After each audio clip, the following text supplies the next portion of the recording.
यहाँ उपस्थित होकर के अपना परिचय दिया और इस कार्यक्रम को आगे बढ़ाया, उन सबको मैं उज्जवल भविष्य के लिए शुभकामनाएं देता हूँ। मेजर संकल्प यादव को मैं श्रद्धांजलि देता हूँ और उनके पिता श्री सुरेंद्र जी यहाँ बैठे हुए हैं, मैं उनके हौसले को सलूट करता हूँ। परम सम्माननीय डॉक्टर करण सिंह जी साहब, महेंद्र यादव जी साहब, समाजवादी पार्टी की राष्ट्रीय उपाध्यक्ष वंदना यादव जी, हर्षाई यादव जी, परम सम्माननीय जगरूप सिंह जी साहब, मंच पर बैठे हुए सभी हमारे नेतागण और यहाँ मौजूद सभी भाई और बहनों,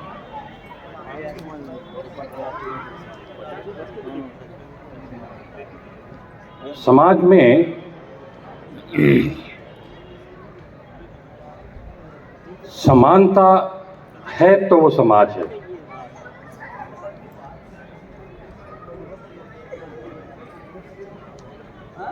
सब छोटा हो बड़ा हो, सब समान हैं तो समाज है। पिछले कई सालों से जब भौतिकवाद शुरू हो गया तो समाज का स्वरूप बिगड़ने लग गया, और ये हमारे समाज का ही नहीं, सभी समाजों का स्वरूप बिगड़ने लग गया। समाज में जो आर्थिक रूप से संपन्न हो जाते हैं उनका अलग तबका हो जाता है,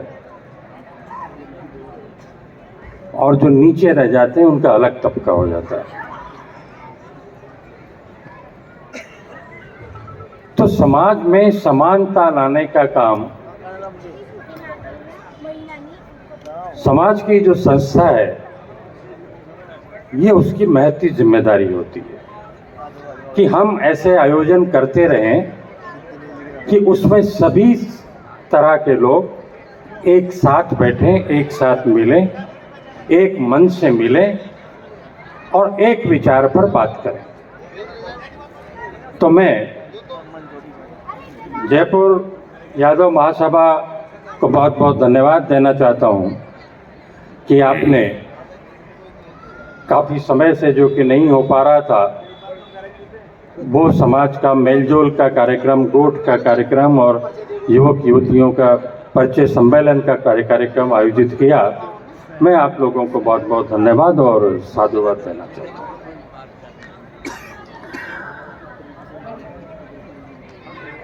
अखिल भारत वर्षीय यादव महासभा, जिसके राष्ट्रीय उपाध्यक्ष डॉक्टर करण सिंह जी भी हैं और साथ में प्रदेश के अध्यक्ष भी हैं,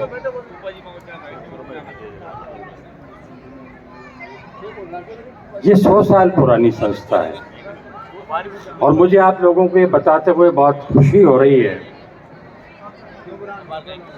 कि 2023 और 2024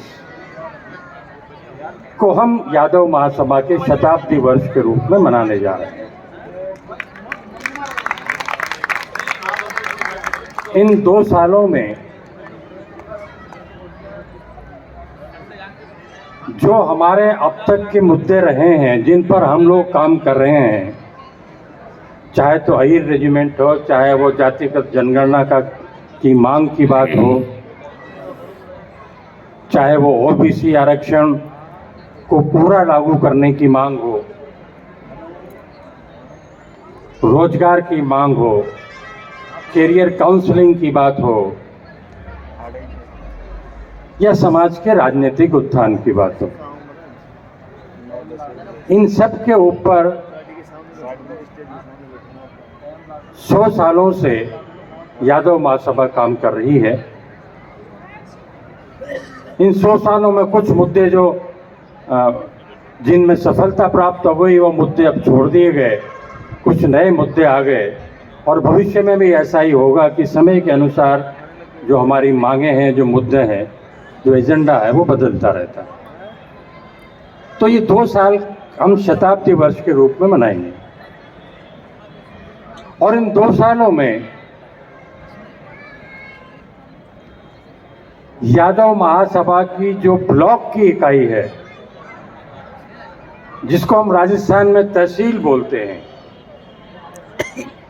तहसील के स्तर पर यादवों की सभाएं की जाएंगी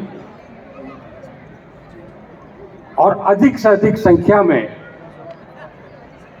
बल्कि आप यूं कहिए कि उस ब्लॉक, उस तहसील का के हर परिवार को उस सभा के अंदर आना, उस जाजम पर बैठना आवश्यक होगा। ये हम अनुरोध करेंगे।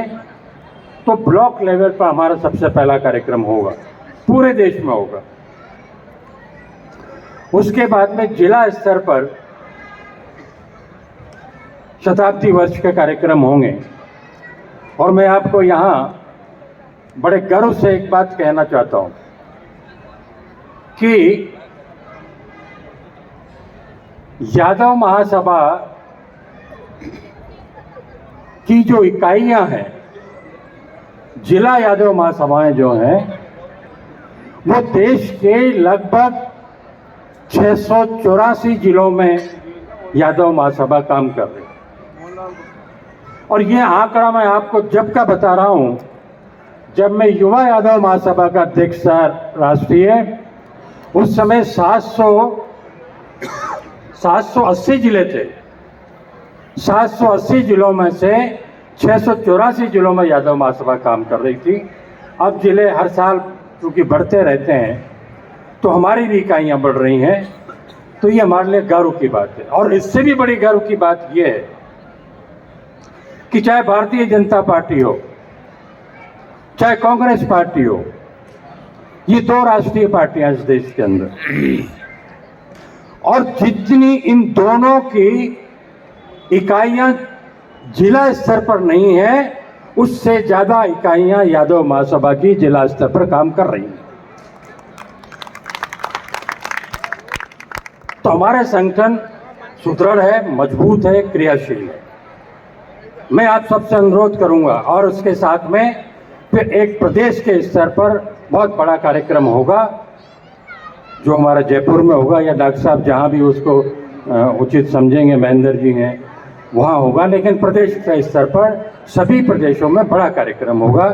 तो मैं आप सब लोगों से अनुरोध करूँगा कि इस शताब्दी वर्ष को मनाने के लिए आप सब लोग इससे जुड़ें, इससे संकल्पित हों और इसमें आगे बढ़ चढ़ करके हिस्सा लें। हमारे जो 100 साल से हमारे जो बुजुर्गों ने इस महासभा में काम किया है, समाज के लिए काम किया है, उनका सीना गर्व से ऊपर स्वर्ग में गर्व से भर जाए।